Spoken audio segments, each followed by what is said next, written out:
পরে মানুষগুলো তখন যদি আল্লাহ তাআলার এই খাস নামটি 7 বার পড়তে পারে, আমার আল্লাহ তার সব দোয়া কবুল করে দিবেন। কি অবস্থায় আছেন আপনি?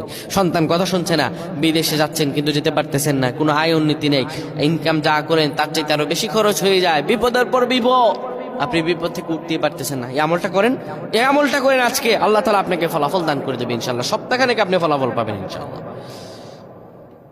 যখন দুপুর 12টা বেজে যাবে, আপনি তখন কোনো মসজিদ কিংবা ঘরের একটি কোনায় বসে যাবেন, যায় নামাজ বিছিয়ে বসবেন।